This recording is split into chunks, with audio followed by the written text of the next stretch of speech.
ಸಹಾಯ ಮಾಡಿದಂಥ ದೇವರಿಗೆ ಕರ್ತನಾದ ಯೇಸು ಕ್ರಿಸ್ತನ ಮೂಲಕ కృతజ్ఞతాస్తుతులు సలుస్తా ఇದ್ದೀನಿ.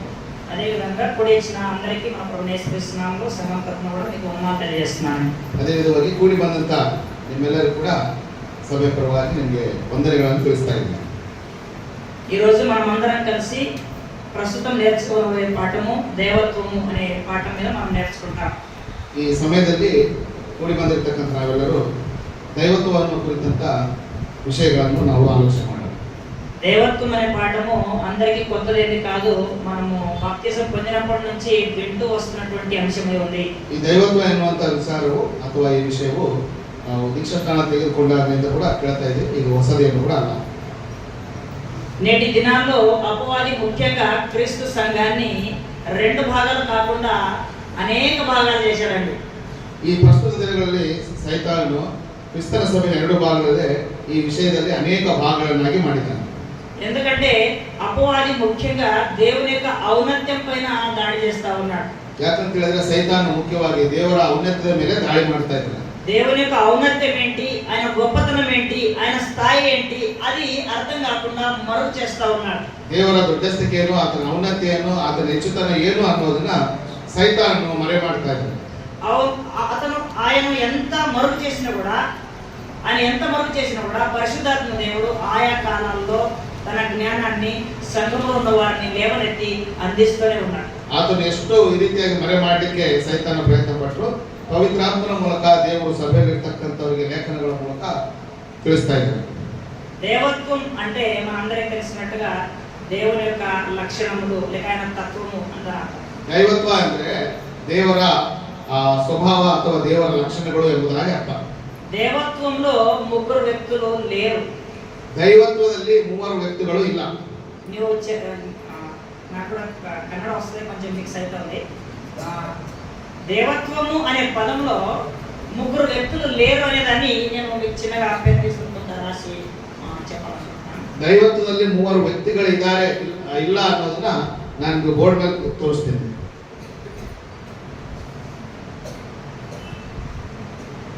ఈ దేవత్వము అనే పదము మనందరికీ పరిచయమై ఉంది. ఈ దేవత్వ ಎಂಬಂತ ವಿಚಾರ ನಮ್ಮೆಲ್ಲರಿಗೂ ಪರಿಚಯ ಇದೆ. అదే విధంగా మానవత్వము అనే పదం కూడా మనందరికీ తెలిసిందే. ಮಾನವತ್ವ ಎಂಬ ಪದ ಕೂಡ ನಮಗೆ ಗೊತ್ತಿದೆ. ఈ మానవత్వం అనేది ప్రతి మనిషిలో ఉంది. ಮಾನವತ್ವ ಅನ್ನುವಂಥದ್ದು ಪ್ರತಿಯೊಬ್ಬ ಮನುಷ್ಯನಲ್ಲಿ ಇರುತ್ತೆ. అలాగనే దేవత్వం అనేది తండ్రిలో ఉంది, కుమారునిలో ఉంది, పరిశుద్ధాత్మలో ఉంది. ಈ ದೇವತ್ವ ಅನ್ನೋದು ತಂದೆಯಲ್ಲಿದೆ, ಮಗನಲ್ಲಿದೆ, ಪವಿತ್ರಾತ್ಮನಲ್ಲಿದೆ. ఉదాహరణకి మానవత్వం అనే దాంట్లో ఒక జ్ఞానం అనే పదం తీసుకుందాం. ಈ ಮಾನವತ್ವ ಎಂಬ ಪದದಲ್ಲಿ ನಾವು ಜ್ಞಾನ ಎಂಬ ಶಬ್ದವನ್ನು ತೆಗೆದುಕೊಂಡಾಗ మనందరికీ జ్ఞానం ఉంది, ನಮ್ಮೆಲ್ಲರಿಗೂ ಜ್ಞಾನ ಇದೆ. కానీ జ్ఞానంలో మనం లేము. ಆದ್ರೆ ಜ್ಞಾನದಲ್ಲಿ ನಾವಿಲ್ಲ. అర్థమవుతుంది అందరికీ? ಅರ್ಥ ಆಗ್ತಾ ಇದೆಯಾ? జ్ఞాన ప్రతి ఒక్కరిలో జ్ఞానం ఉంది, కానీ ಪ್ರತಿಯೊಬ್ಬರಲ್ಲಿ ಜ್ಞಾನ ಇದೆ. ಆದ್ರೆ ఈ జ్ఞానంలో మనం అందరం లేము. ಈ ಜ್ಞಾನದಲ್ಲಿ ನಾವೆಲ್ಲರೂ ಇಲ್ಲ. దేవత్వంలో ముగ్గురు లేరు, ದೈವತ್ವದಲ್ಲಿ ಮೂವರಿಲ್ಲ. ముగ్గురిలో దైవత్వం ఉంది, ಮೂವರಲ್ಲಿ ದೈವತ್ವ ಇದೆ. దీన్ని అర్థం చేసుకోవడానికి అపవాది అందరికి గ్రహింపు ఇవ్వకుండా ఏం చేశాడంటే ఆ జ్ఞానాన్ని మరుగు చేశాడు. ಇದನ್ನು ಅರ್ಥ ಮಾಡಿಕೊಳ್ಳಲು ಸೈತಾನ ಏನ್ ಮಾಡಿದಂದ್ರೆ ಈ ಸಂಗತಿಯನ್ನು ಮರೆ ಮಾಡಿದ್ದಾನೆ. మనందరికి తెలిసినట్టుగా యోహాను సువార్త 14వ అధ్యాయంలో యేసు ప్రభువు మాట్లాడతారు, నేను వెళ్ళటం వలన నీకు ప్రయోజనకరము, నేను వెళ్ళని యెడల ఆదరణకర్త మీ యొద్దకు రాడు, నేను వెళ్ళిన యెడల ఆయన మీ యొద్దకు పంపిస్తాను, ఆయన వచ్చి మీలో ఉంటాడు, మీతో ఉంటాడు, ఎల్లప్పుడూ. ప్రభు పరిశుద్ధాత్మ గురించి అంటే ప్రార్థన చేశాడు. ನಮ್ಮೆಲ್ಲರಿಗೂ ಗೊತ್ತಿರುವ ಯೋಹಾನ ಸುವಾರ್ತೆ 14ರಲ್ಲಿ ಕರ್ತನಾದ ಯೇಸು ಕ್ರಿಸ್ತನು ತಂದೆಯ ದೇವರಿಗೆ ಪ್ರಾರ್ಥನೆ ಮಾಡಿ, ನಾನು ಹೋಗೋದರಿಂದ ನಿಮಗೆ ಪ್ರಯೋಜನ, ನಾನು ಹೊರಟು ಹೋದ ಮೇಲೆ ಆದರಣಕರ್ತನೆಂಬ ಬೇರೊಬ್ಬ ಕರ್ತನು ಬಂದು ನಿಮ್ಮನ್ನು ಆದರಣೆಯಲ್ಲಿ ನಡೆಸ್ತಾನೆ, ಆತನು ಸದಾಕಾಲ ನಿಮ್ಮೊಳಗೆ ವಾಸ ಮಾಡ್ತಾನೆ, ನಿಮ್ಮ ಹತ್ರ ಇರ್ತಾನೆ ಎಂಬುದಾಗಿ ತಂದೆಯನ್ನು ಕರ್ತನಾದ ಯೇಸು ಕ್ರಿಸ್ತನು ಬೇಡ್ಕೊಳ್ತಾ ಇದ್ದಾನೆ. 17వ అధ్యాయంలో ప్రార్థన చేశాడు, 14లో శిష్యులకు తెలియజేస్తా ఉన్నాడు ఆ విషయాన్ని. ಸೊ ಮೇಲೆ ಪ್ರಾರ್ಥನೆ ಮಾಡಿ ಕೆಳಗಡೆ ಶಿಷ್ಯರಿಗೆ ಈ ಒಂದು ವಿಷಯವನ್ನು ಪ್ರಸ್ತಾಪ ಮಾಡ್ತಾ ಇದ್ದಾರೆ. అందులో ఆయన ముఖ్యంగా ఏం మాట్లాడంటే, నేను వెళితేనే ఆత్మ వస్తాడు. ಅಲ್ಲಿ ಮುಖ್ಯವಾಗಿ ಕರ್ತನಾದ ಯೇಸು ಕ್ರಿಸ್ತನು ಏನು ಹೇಳ್ತಾನೆ, ನಾನು ಇಲ್ಲಿಂದ ಹೊರಟೇನೆ ಆತ್ಮನು ಬರುತ್ತಾನೆ. మనందరికీ దేవత్వం అనే పాఠంలో ముఖ్యంగా 4 విషయాలు అంటే అవి మనకు తెలియబడాలి, ఖచ్చితంగా తెలిసిన 4 సంగతులు ఉన్నాయి. ಈ ದೈವತ್ವ ಎಂಬ ವಿಚಾರದಲ್ಲಿ ಮುಖ್ಯವಾಗಿ ನಾವು ತಿಳ್ಕೊಳ್ಬೇಕಾದಂತ 4 ಸಂಗತಿಗಳಿವೆ. ఒక ఇంటికి 4 పిల్లర్స్ ఎలాగో దేవత్వం అనే పాఠానికి ఈ 4 సంగతులు అలా ఉన్నాయన్నమాట. ಒಂದು ಮನೆಗೆ 4 ಪಿಲ್ಲರ್ಸ್ ಯಾವ ರೀತಿಯಾಗಿ ಇರ್ತವೋ ಅದೇ ವಿಧವಾಗಿ ದೈವತ್ವ ಎಂಬ ಪಾಠಕ್ಕೆ ಈ 4 ವಿಷಯಗಳು ಆಧಾರ ಸ್ತಂಭಗಳಾಗಿರ್ತವೆ. మొదటిది ఏదనగా, ಮೊದಲನೇದು ಏನಂತ ಹೇಳಿದ್ರೆ, దేవత్వం గలవారు, ದೈವತ್ವ ಉಳ್ಳವರು ముగ్గురు వేరువేరుగా ఉన్నారు. ದೈವತ್ವ ಉಳ್ಳಂತ 3 ವ್ಯಕ್ತಿಗಳು ಬೇರೆ ಬೇರೆ ಆಗಿದ್ದಾರೆ. ఇది మొదటి సంగతి. ಇದು ಮೊದಲನೇ ಸಂಗತಿ. రెండవది, ಎರಡನೇದು, ముగ్గురిలో ఎవరు గొప్పవారు, 3ರಲ್ಲಿ ಯಾರು ದೊಡ್ಡವರು. ఇది రెండవ విషయాన్ని మనం తెలుసుకోవాల్సింది. ಇದು ನಾವು ತಿಳ್ಕೊಳ್ಬೇಕಾದಂತ ಎರಡನೇ ಸಂಗತಿ. మూడవది, ಮೂರನೇದು, మనకు దేవుడుగా ఉన్నది ఎవరు, ನಮಗೆ ದೇವರಾಗಿರ್ತಕ್ಕಂಥವ್ರು ಯಾರು. నాలుగవది, ನಾಲ್ಕನೇದು, మనము ఎవరిని ఆరాధన చేయాలి, ನಾವು ಯಾರನ್ನು ಆರಾಧನೆ ಮಾಡಬೇಕು. ఈ 4 విషయాలపైన దేవత్వం అనేది గ్రంథంలో నలువైపులా అలా చుట్టేసి ఉందన్నమాట. ಈ 4 ವಿಷಯಗಳ ಮೇಲೆ ಸತ್ಯವೇದದಲ್ಲಿ ಈ 4 ವಿಷಯಗಳ ಮೇಲೆ ದೈವತ್ವ ಅನ್ನೋದು ಇಮಿಡಿಸಲ್ಪಟ್ಟಿದೆ. ఇప్పుడు మనం దీన్ని కనుక అర్థం చేసుకోకపోతే దేవుని ఔన్నత్యం మనకు అర్థం కాదు, మరలైపోతుంది. ಇದು ನಮ್ಗೆ ಅರ್ಥ ಆಗಿಲ್ಲ ಅಂದ್ರೆ ದೇವರ ಔನ್ನತ್ಯವು ನಮಗೆ ಅರ್ಥ ಆಗೋಲ್ಲ. అపవాది వాడుకుంటున్నటువంటి వ్యక్తి సామాన్యులు కాదండి, మనకంటే గొప్పవాడు వాళ్ళంతా. ಸೈತಾನ ಬಳಸ್ಕೊಳ್ತಕ್ಕಂಥ ವ್ಯಕ್ತಿಗಳು ನಮಗಿಂತ ಬಲಶಾಲಿಗಳು, ನಮಗಿಂತ ದೊಡ್ಡವರನ್ನು ಬಳಸ್ಕೊಳ್ತಾ ಇದ್ದಾರೆ. అయితే మనలో ఉన్నవారు లోకంలో ఉన్న వారందరికంటే గొప్పవాడు.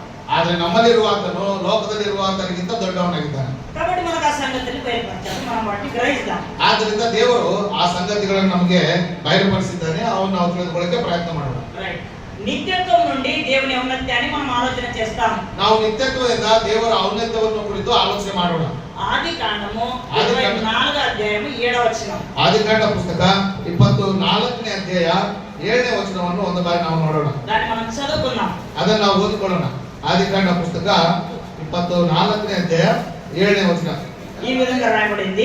ಈ ವಿಧವಾಗಿ ಬರೆಯಲ್ಪಟ್ಟಿದೆ, పరలోకపు దేవుడగు యెహోవా. పరలోకದ ದೇವರಾದ ಯೆಹೋವನು. ఇక్కడ నిత్యత్వంలో పరలోకం అనేది మధ్యలో వచ్చింది కాదు, అది నిత్యత్వం నుండే ఉంది. ಪರಲೋಕ ಅನ್ನೋದು ಮಧ್ಯದಲ್ಲಿ ಬಂದಿರೋದಲ್ಲ, ಅದು ನಿತ್ಯತ್ವದಲ್ಲೇ ಇದೆ. ಪರಲೋಕ ಅನ್ನೋದು అక్కడ ఏమని రాయబడింది? పరలోకపు దేవుడు. ಅಲ್ಲಿ ಏನಂತ ಬರೆಯಲ್ಪಟ್ಟಿದೆ? పరలోక ದೇವರಾದ ಯೆಹೋವನು ಎಂಬುದಾಗಿ ಬರೆಯಲ್ಪಟ್ಟಿದೆ. పరలోకపు దేవుడు అంటే అర్థం ఏంటంటే, ಪರಲೋಕದ ದೇವರು ಅಂದ್ರೆ ಅರ್ಥ ಏನಂತ ಹೇಳಿದ್ರೆ, పరలోకంలో ఉన్న వారందరికీ దేవుడు అని అర్థం. పరలోಕದಲ್ಲಿರ್ತಕ್ಕಂಥ ಎಲ್ಲರಿಗೂ ಆತನೇ ದೇವರು ಎಂಬುದಾಗಿ ಅದರ ಅರ್ಥ. ఇండియా ప్రధానమంత్రి అంటే అర్థం ఏంటి? ಇಂಡಿಯಾದ ಭಾರತ ದೇಶದ ಪ್ರಧಾನಮಂತ್ರಿ ಅಂದ್ರೆ ಅರ್ಥ ಏನು? కొందరికనే అందరికనే? ಆ ಭಾರತ ದೇಶದ ಕೆಲವರಿಗಂತಾನ ಎಲ್ಲರಿಗೂ?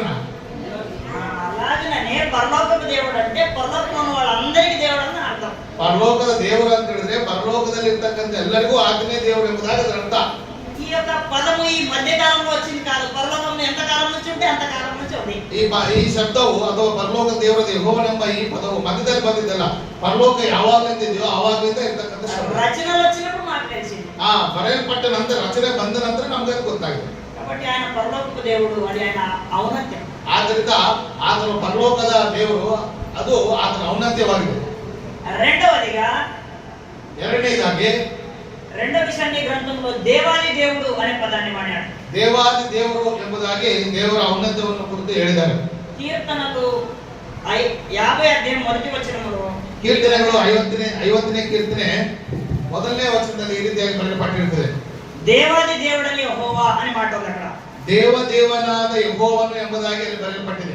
136వ అధ్యాయము 2వ వచనంలో కూడా, 136ನೇ ಕೀರ್ತನೆ 2ನೇ ವಚನದಲ್ಲಿ ಕೂಡ ಇದೇ ಬರೆಯಲ್ಪಟ್ಟಿದೆ. అక్కడ ఏమన్నాడంటే దేవదేవునికి కృతజ్ఞతాస్తుతులు చెల్లించండి. ಅಲ್ಲಿ ಏನಂತ ಬರೆಯಲ್ಪಟ್ಟಿದೆ ಅಂದ್ರೆ, ದೇವಾದಿ ದೇವನಿಗೆ ಕೃತಜ್ಞತಾ ಸ್ತುತಿ ಮಾಡಿರಿ. దేవాది దేవుడు అంటే అర్థం ఏంటంటే, ದೇವಾದಿ ದೇವರಂದ್ರೆ ಅರ್ಥ ಏನಂತ ಹೇಳಿದ್ರೆ, గాడ్ ఆఫ్ గాడ్స్ అన్నాడు. ಇಂಗ್ಲಿಷ್ లో దాన్ని ಗಾಡ್ ಆಫ್ ಗಾಡ್ಸ್ ಎಂಬುದಾಗಿ ಹೇಳಿದ್ದಾರೆ. దేవರುಗಳಿಗೆ దేವರು, ದೇವರುಗಳಿಗೆ ದೇವರು, దేవుళ్ళకి దేవుడు అని కన్నడలో అంటారు, తెలుగులో అంటారు. ದೇವರುಗಳಿಗೆ ದೇವರು ಎಂಬುದಾಗಿ. ఇక్కడ మనం ఆలోచిస్తే దేవుడు అనే పదానికి చాలా మంది విగ్రహాలు మాత్రమే అనుకుని అక్కడతో ఆగిపోయారు. ಅಂದ್ರೆ ಗಾಡ್ಸ್ ಎಂಬುದಾಗಿ ಹೇಳಲ್ಪಟ್ಟಂತ ಈ ಪದಕ್ಕೆ ಅವರು ಬರೀ ವಿಗ್ರಹಗಳು ಎಂಬುದಾಗಿ ಅಲ್ಲಿಗೆ ಅವರು ಸ್ಟಾಪ್ ಆಗಿದ್ದಾರೆ.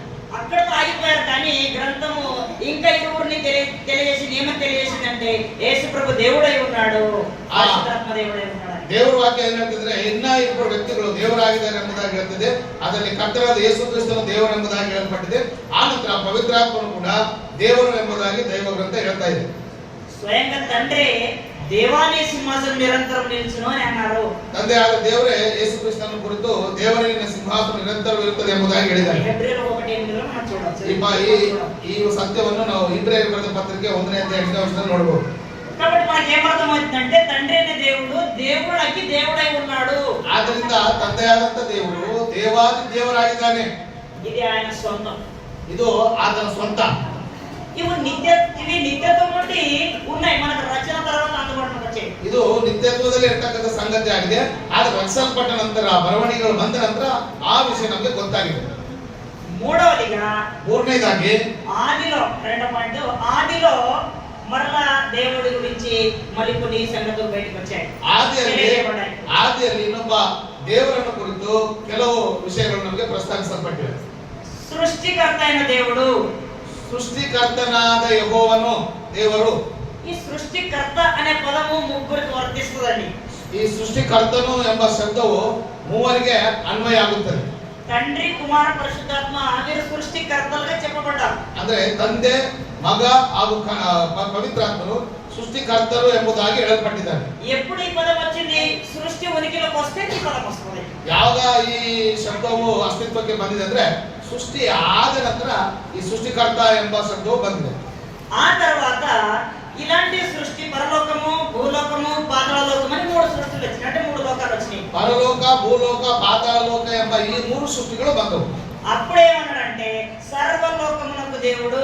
ಆಗೇನಂತ ಕೇಳಿದಂತ ಹೇಳಿದ್ರೆ ಸರ್ವಲೋಕಕ್ಕೆ ದೇವರು ಎಂಬುದಾಗಿ ಯೆಶಾಯ ಗ್ರಂಥము 54వ అధ్యాయము, ಯೆಶಾಯನ ಪುಸ್ತಕ 54ನೇ ಅಧ್ಯಾಯ 5వ వచనం.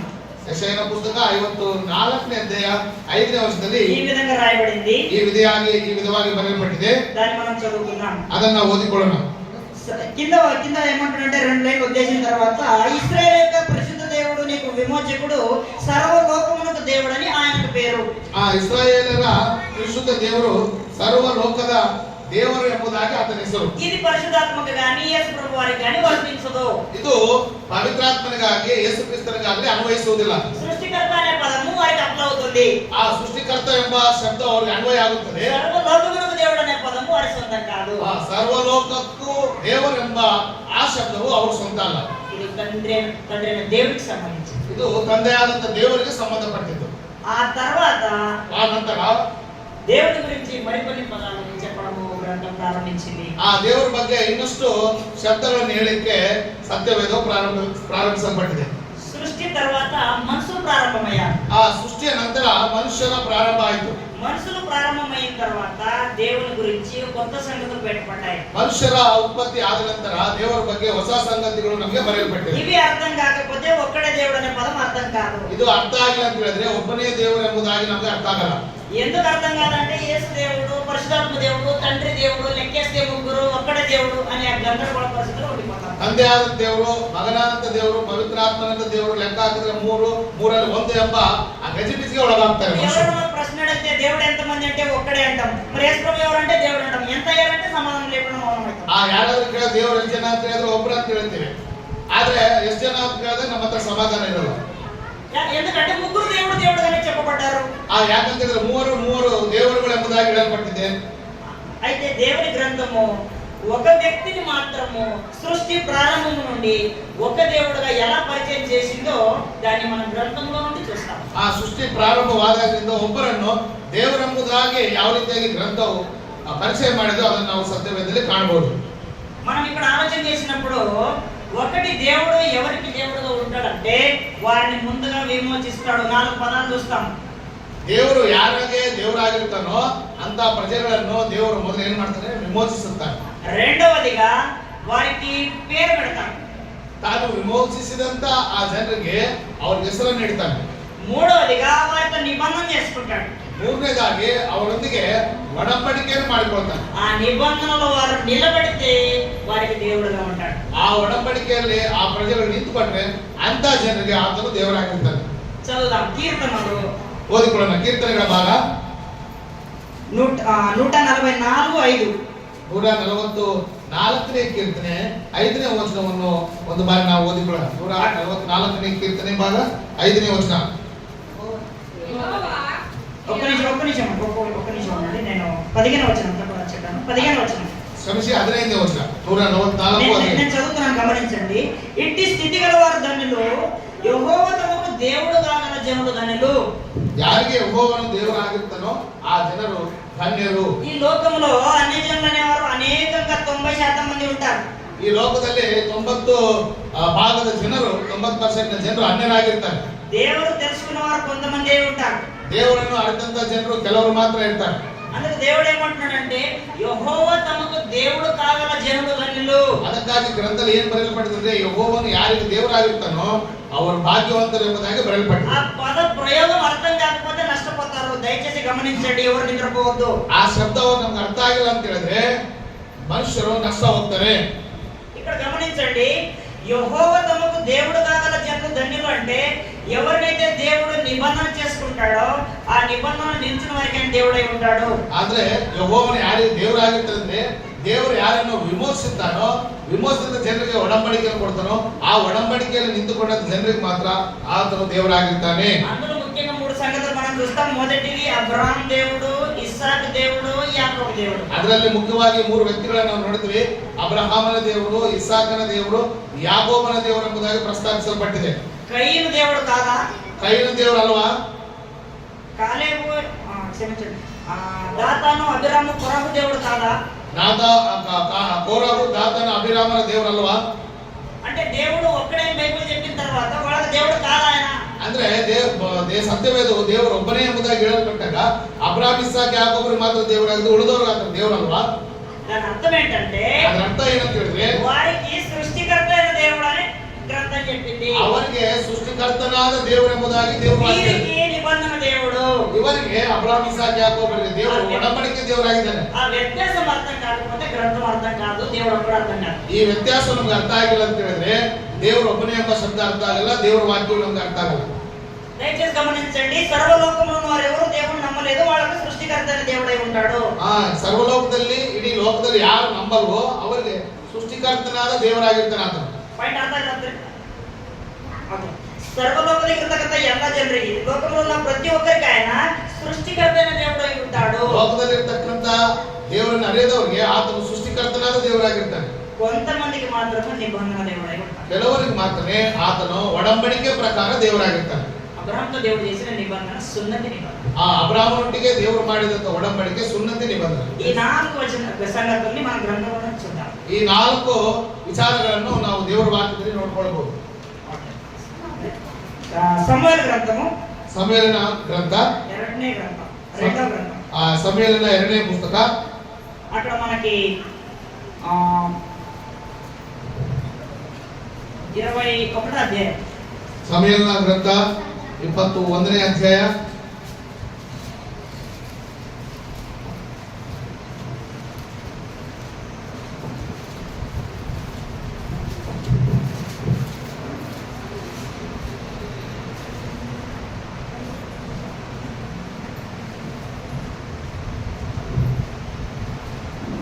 నేను చూస్తున్నాను దీంట్లో.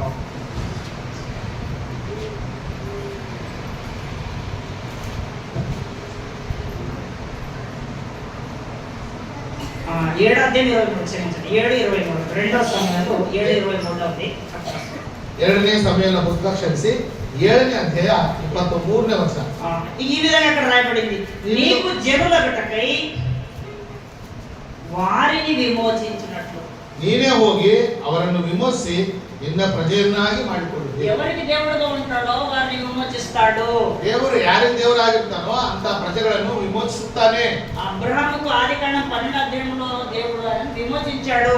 ಅಬ್ರಹಾಮನನ್ನು ಆದಿಕಾಂಡ ಪುಸ್ತಕ 12ನೇ ಅಧ್ಯಾಯದಲ್ಲಿ ದೇವರು ವಿಮೋಚಿಸಿದ್ದಾನೆ. ಎರಡನೇದಾಗಿ 17వ అధ్యాయంలో ఆయనకు అబ్రహాం అనే పేరు తీసేసి అబ్రహాం అనే పేరు పెట్టాడు. ಆ 17ನೇ ಅಧ್ಯಾಯದಲ್ಲಿ ಅಬ್ರಹಾಮನ್ ಎಂಬ ಹೆಸರು ತೆಗೆದಾಕಿ ಅಬ್ರಹಾಮ್ ಎಂಬುದಾಗಿ ಹೊಸದಾಗಿ ನಾಮಕರಣ ಮಾಡಿದ. సున్నతి చేసుకోవాలి, నీ కుటుంబము నీ సంతతి వారందరూ పురుషులుగా ఉంటే 8వ దినమున సున్నతి చేసుకోవాలని నిబంధన చేసుకున్నాడు. చేసుకున్నాడు. ನಾವು ಸಂತಾನದಲ್ಲಿ ಹುಟ್ಟುವಂತ ಪ್ರತಿಯೊಬ್ಬ ಗಂಡು ಮಗನಿಗೆ 8ನೇ ದಿನದಲ್ಲಿ ಸುನ್ನತಿ ಎಂಬ ಒಡಂಬಡಿಕೆಯನ್ನು ಮಾಡಿದನು. ఆ సున్నతి అనేది కొనసాగిస్తూ వాడు అలాగే దాన్ని ఆచరిస్తే, దానిలో నిలబడితే వారికి దేవుడుగా ఉంటాడు. ಆ ಸುನ್ನತಿ ಎಂಬ ಪ್ರಕ್ರಿಯೆಯನ್ನು ಅವರು ಮುಂದುವರಿಸುತ್ತಾ ಅದರಲ್ಲಿ ನಿಂತ್ಕೊಂಡ್ರೆ ಅಂತ ಜನರಿಗೆ ದೇವರು ದೇವರಾಗಿರ್ತಾರೆ. అలాగే నడిచేవారు ఆత్మ సంబంధమైన సజీవులు. ಆ ರೀತಿಯಾಗಿ ನಡೆದುಕೊಳ್ಳುವಂತ ವ್ಯಕ್ತಿಗಳು ಆತ್ಮ ಸಂಬಂಧರಾಗಿರ್ತಕ್ಕಂಥ ಸಜೀವರಾಗಿರ್ತಾರೆ. సజీవులకి దేవుడు గాని మృతులకు దేవుడు కాదని సందేశం ప్రభు చెప్తే మనకు తెలిసింది. ಆ ಸಜೀವರಿಗೆ ಆತರ ದೇವರಾಗಿರ್ತಾರಾಗ್ಲಿ, ಸತ್ತವರಿಗೆ ದೇವರಲ್ಲ ಎಂಬ ವಿಚಾರ ಕರ್ತನೆ ಹೇಳಿದಾಗ ನಮ್ಗೆ ಗೊತ್ತಾಗಿದೆ. అప్పటి వరకు మనకు తెలియదు. ಅಲ್ಲಿವರೆಗೂ ನಮಗೆ ಗೊತ್ತಿಲ್ಲ ಈ ಸಂಗತಿ. అబ్రహాం దేవుడు, ఇస్సాకు దేవుడు, యాకోబు దేవుడు అంటే పేరు చదవట్లేదు ఆయన. ಅಬ್ರಹಾಮು, ಇಸಾಕು, ಯಾಕೋಬ ದೇವರು ಎಂಬುದಾಗಿ ಹೇಳಿದಾಗ ಅದ್ರ ಹೆಸರನ್ನು ಓದ್ತಾ ಇಲ್ಲ. సందేశం ఉంది, అందులో సందేశం ఉంది. ಅದರಲ್ಲಿ ಸಂದೇಶ ಇದೆ. రెండవది ఇశ్రాయేలీయుల దేవుడు. ಎರಡನೇದಾಗಿ ಇಸ್ರಾಯೇಲರಿಗೆ ಆತನು ದೇವರಾಗಿದ್ದಾನೆ. ఇదేమో పాత నిబంధనలో పితరుల కాలానికి సంబంధించిన సందేశం నేర్చుకున్నాము. ಅಬ್ರಹಾಂ, ಇಸಾಕ್, ಯಾಕೋಬ ಇದು ಪಿತೃಗಳ ಕಾಲಕ್ಕೆ ಸಂಬಂಧಪಟ್ಟಂತ ಸಂಗತಿ. ఇప్పుడు మనము పాత నిబంధనలో ఉన్నటువంటి సందేశాన్ని మనం ఆలోచన చేస్తాం. ಈಗ ಹಳೆ ಒಡಂಬಡಿಕೆಯಲ್ಲಿ ಇರ್ತಕ್ಕಂಥ ಇಸ್ರಾಯೇಲ್ ಜನಾಂಗವನ್ನು ನಾವು ನೋಡಿಕೊಳ್ಳೋಣ.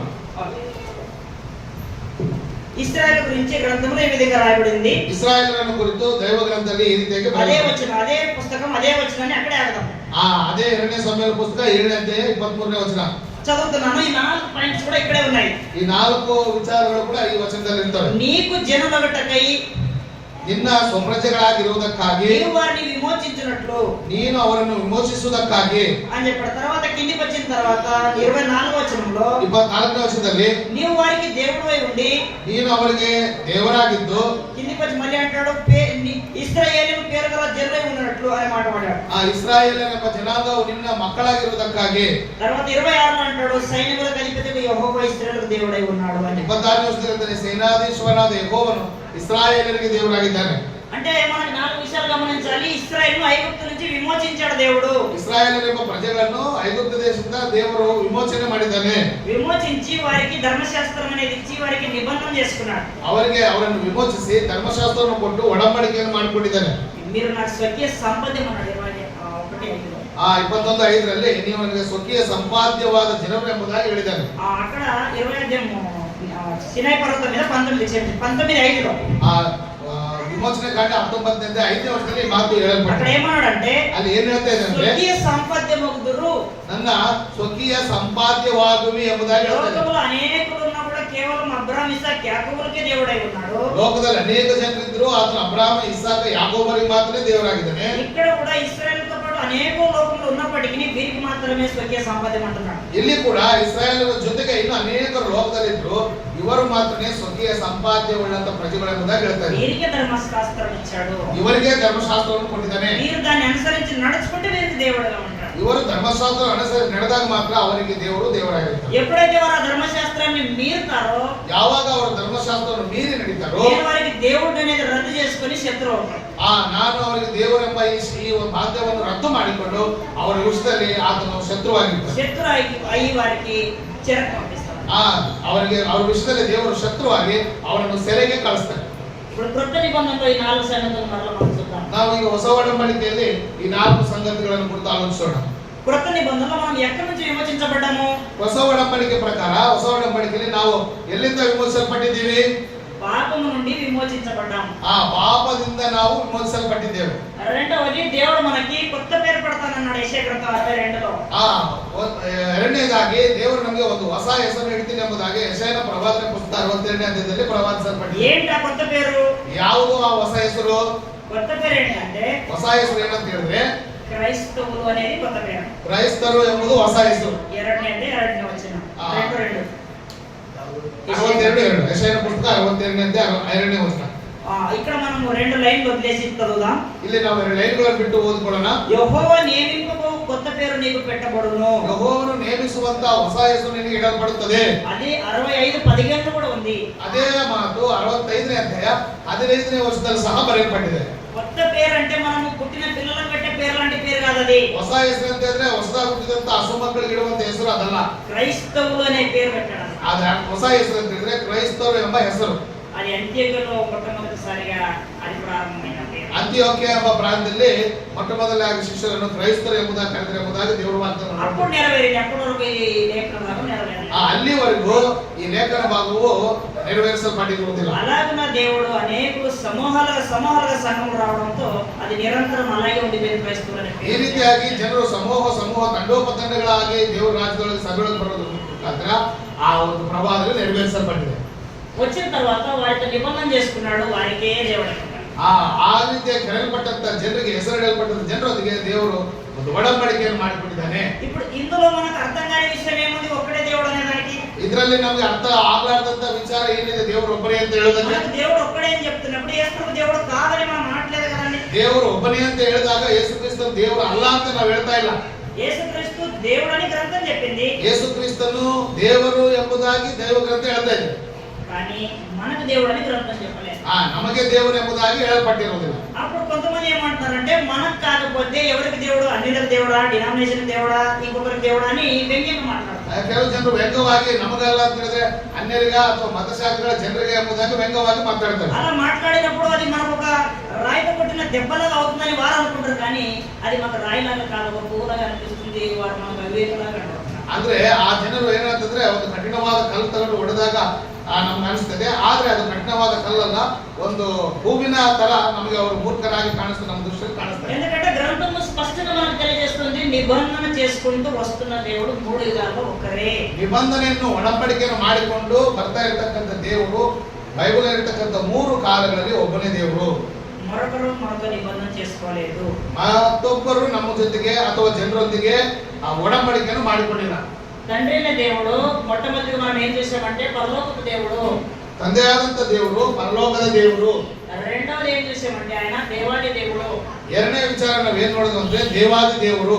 మూడవది ఆయన సృష్టికర్త అయిన దేవుడు. ಮೂರನೇದಾಗಿ ಆತನು ಸೃಷ್ಟಿಕರ್ತನಾದಂತ ದೇವರು. నాలుగవది సర్వలోకమునకు దేవుడు. ನಾಲ್ಕನೇದಾಗಿ ಸರ್ವಲೋಕಕ್ಕೆ ಆತನು ದೇವರು. ఐదవది ఆయన తిమోతి పత్రిక 6వ అధ్యాయం 10 చెప్తాడు, అద్వితీయ సర్వాధిపతి.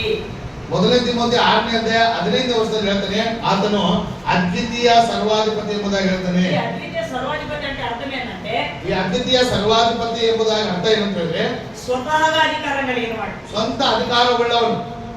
ఇప్పుడు కొంతమంది స్కూళ్ళలో పనిచేస్తూ ఉంటారు. ಕೆಲವರು ಸ್ಕೂಲಲ್ಲಿ ಕೆಲಸ ಮಾಡ್ತಾ ಇರ್ತಾರೆ. వాడిని టీచర్ అని పిలుస్తుంటాం కానీ ఆ స్కూల్ కి వాడు యజమానులు కాదు. ಅವ್ರನ್ನ ನಾವು ಟೀಚರ್ಸ್ ಎಂಬುದಾಗಿ ಕರಿತೀವಾಗ್ಲಿ ಅವರು ಆ ಸ್ಕೂಲ್ಗೆ ಯಜಮಾನರಲ್ಲ. దేవుడు ఈ సర్వలోక సృష్టి అంతటిని తన సొంత జ్ఞానంతో చేశాడు. ದೇವರು ಇಡೀ ಲೋಕವನ್ನು ತನ್ನ ಸ್ವಂತ ಜ್ಞಾನದಿಂದ ಮಾಡಿದ್ದಾನೆ. ఈ సృష్టికి ఆయనే యజమానుడు. ಈ ಸೃಷ್ಟಿಗೆ ಆತನೇ ಯಜಮಾನಾಗಿದ್ದಾನೆ. ఆయనకు స్వతహాగా అధికారం ఉంది. ಆತನಿಗೆ ಸ್ವಂತ ಅಧಿಕಾರವಿದೆ. స్కూల్లో టీచర్స్ కి అధికారం కావాలంటే ఆయన ఇస్తే, ఎంత పరిధి ఇస్తే అంతే వాళ్ళకి అధికారం వస్తుంది. ಅಂದ್ರೆ ಸ್ಕೂಲಲ್ಲಿ ಕೆಲಸ ಮಾಡ್ತಕ್ಕಂಥ ಟೀಚರ್ಸ್ಗೆ ಆತನ ಎಷ್ಟು ಅಧಿಕಾರ ಕೊಟ್ಟರೆ ಅಷ್ಟು ಅಧಿಕಾರ ಟೀಚರ್ಸ್ಗೆ ಇರುತ್ತೆ. ಇಲ್ಲಿ దేవుని యొక్క గ్రంథంలో దేవుడు స్వతహాగా అధికారం గలవాడు. ದೇವರ ಗ್ರಂಥದಲ್ಲಿ ದೇವರು ಸ್ವತಃ ಸ್ವಂತ ಅಧಿಕಾರವುಳ್ಳವನು ಎಂಬುದಾಗಿ ಹೇಳಲ್ಪಟ್ಟಿದೆ. స్వతహాగా అధికారం ఎవరో ఇస్తే వచ్చిన అధికారం కాదు. ಸ್ವಂತ ಅಧಿಕಾರ ಅಂದ್ರೆ ಯಾರೋ ಕೊಟ್ರೆ ಬಂದಂತ ಅಧಿಕಾರ ಅಲ್ಲ. అలా స్వతహాగా అధికారం ఉన్నవాడు ఆయన చుట్టుపక్కల ఎవరు లేరు, భూమి మీద ఎవరు లేరు. ಆ ರೀತಿಯಾಗಿ ಸ್ವಂತ ಅಧಿಕಾರವುಳ್ಳವರು ಆತನ ಅಕ್ಕಪಕ್ಕ ಯಾರಿಲ್ಲ, ಭೂಮಿಯಲ್ಲಿ ಕೂಡ ಯಾರು ಇಲ್ಲ. ఆ మాట ప్రకటన గ్రంథంలో ఏమంటాడంటే, నీ స్వత బలమును లేక నీ స్వబలమును స్వీకరించి నీ మహాబలమును స్వీకరించి ఏలుచున్నావు అని వాడతాం. ಪ್ರಕಟಣೆ ಪುಸ್ತಕದಲ್ಲಿ ನಿನ್ನ ಸ್ವಬಲದಿಂದ ಸ್ವಂತ ಬಲದಿಂದ ಆಳ್ವಿಕೆ ಮಾಡ್ತಾ ಇದೆ ಎಂಬುದಾಗಿ యేసుక్రీస్తుకు సర్వాధికారం ఇయ్యబడింది. ಯೇಸು ಕ್ರಿಸ್ತನಿಗೆ ಸರ್ವಾಧಿಕಾರವು ಕೊಡಲ್ಪಟ್ಟಿದೆ. ఈయనేమో యేసుప్రభు ఏమో సర్వాధికారి, ಯೇಸು ಕ್ರಿಸ್ತನು ಸರ್ವಾಧಿಕಾರಿ.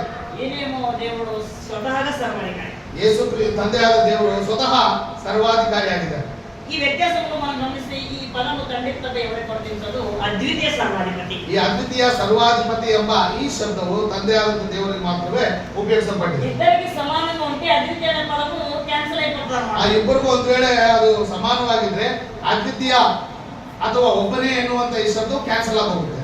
ఎందుకంటే ఆయనకు ఆధిపత్యంలో ఎవరు లేరు సమానులు. ಯೇಸು ದೇವರಿಗೆ ಆಧಿಪತ್ಯ ವಿಷಯದಲ್ಲಿ ಆತನಿಗೆ ಸಮಾನರಾದವರು ಯಾರಿಲ್ಲ.